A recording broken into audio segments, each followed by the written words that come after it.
Think about the best thing that ever happened to you. A relationship that felt genuinely right. An opportunity that finally matched who you were. A moment when things were actually working. When the life you wanted was not a distant idea, but a present reality. Now think about what you did to it. Not what happened to it. What you did to it. The conversation you started that didn't need to happen. The distance you created when closeness was available. The decision you made that you couldn't explain then, and still can't fully explain now. You watched yourself do it. That's the part nobody talks about. Not the regret afterward. Not the confusion. The watching. The specific, terrible clarity of observing yourself destroy something good, while some part of you stood slightly apart and could not stop it. You have told yourself different stories about why it keeps happening. That you self-destruct under pressure. That you don't deserve good things. That you always find a way to ruin it. And maybe you've tried to fix it. Tried to be more careful, more deliberate, more conscious of the patterns. But here is what makes self-sabotage so specific and so devastating. It doesn't feel like sabotage when you're doing it. It feels like clarity. It feels like finally seeing something true about the situation. A flaw in the other person, a reason to be suspicious, a problem that needs to be addressed right now, a distance that needs to be created before they create it first. It feels like self-protection.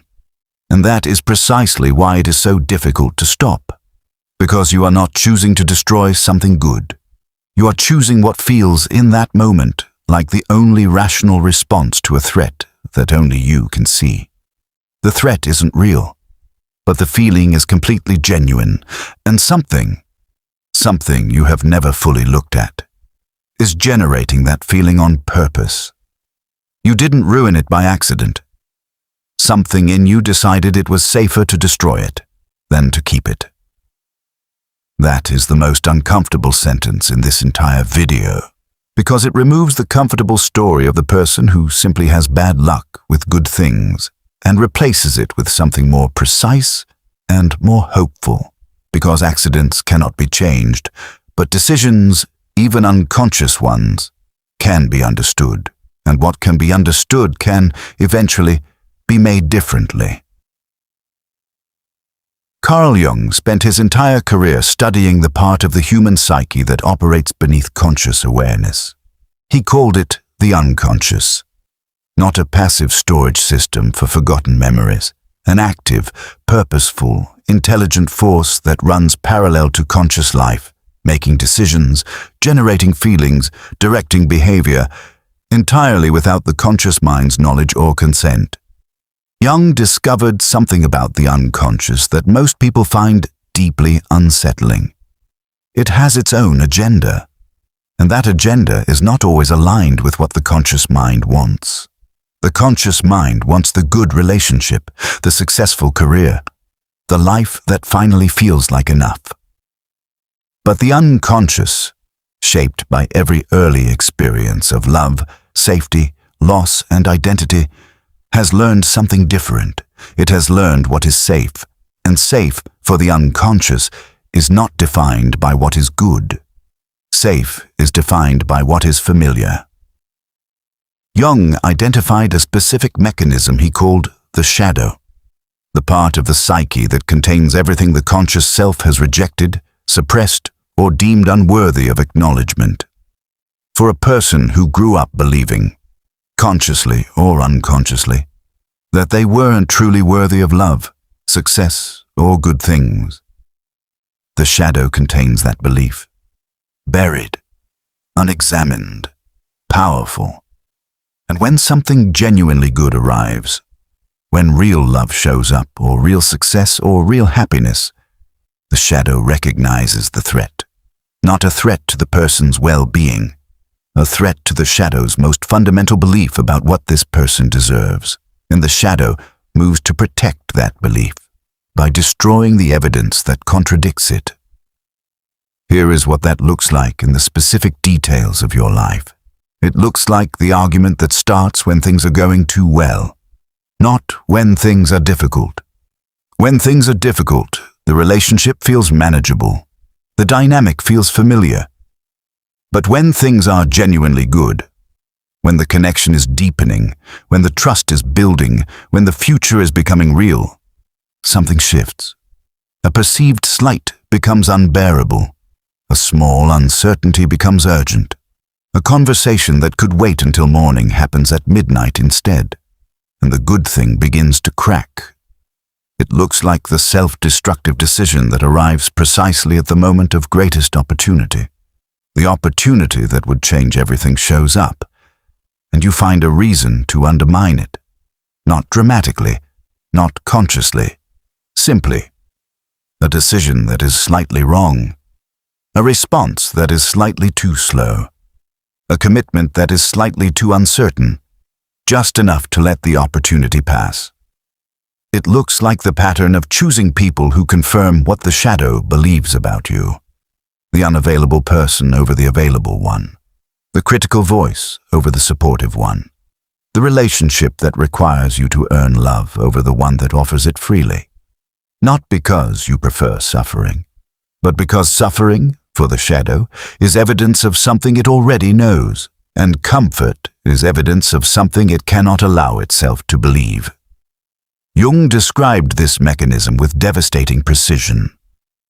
Until you make the unconscious conscious, it will direct your life, and you will call it fate. Every act of self-sabotage is the unconscious directing your life, and the story you tell yourself afterward, bad luck, bad timing, wrong person, wrong moment, is what Jung meant by calling it fate. There is a specific dimension of this that needs to be named directly.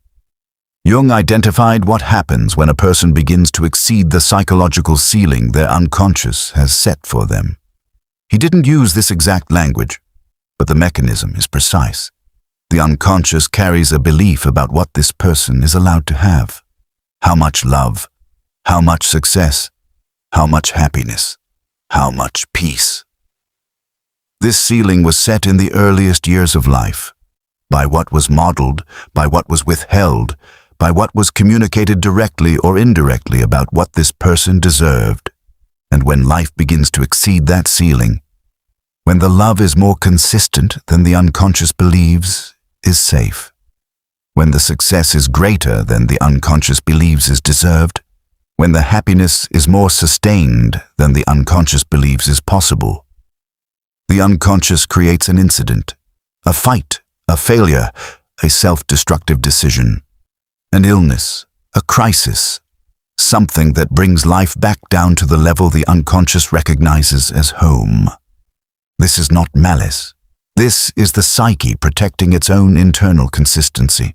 But the cost, the accumulated cost of a lifetime of self-imposed ceilings, is the life that never quite became what it could have been. If you know someone who keeps destroying what they build, send them this video. Understanding why is the first step to choosing differently. Jung's answer to self-sabotage was not willpower.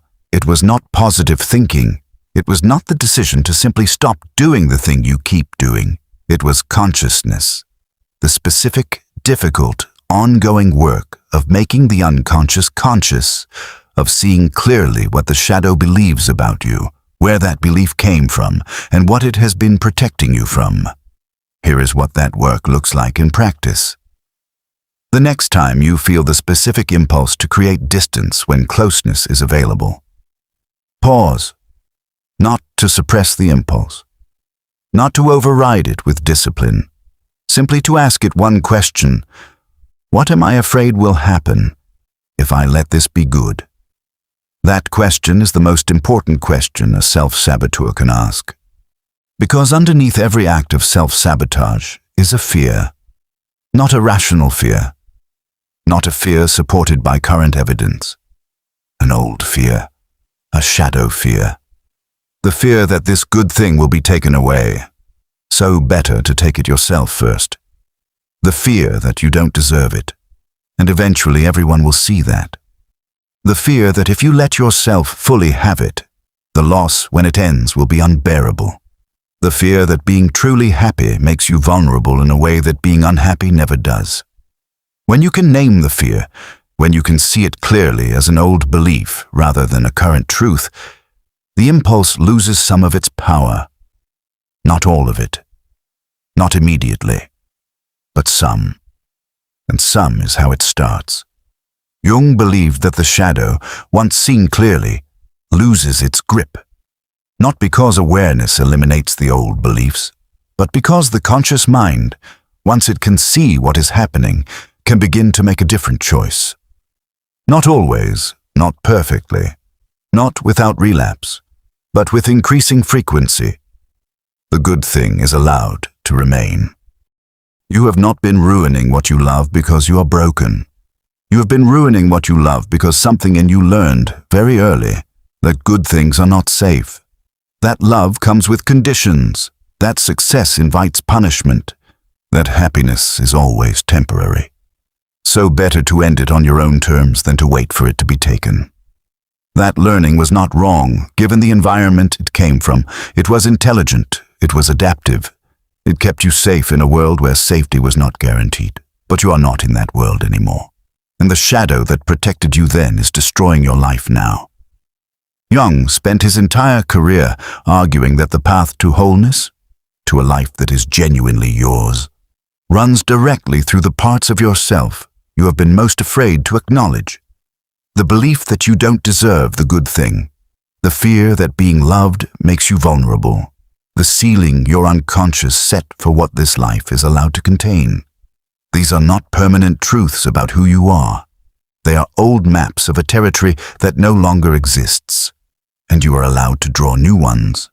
Not by pretending the old maps were wrong, but by seeing them clearly, understanding what they were protecting you from, and choosing slowly, imperfectly, with full knowledge of the risk, to let the good things stay. If you are the kind of person who would rather understand why they keep destroying what they love than spend another year watching it happen, you belong here. Subscribe and join us every week. Think about the last good thing you ruined. Not what happened to it. What did you do to it? And what were you actually afraid of in that moment? One thing. Drop it below. I read every single one.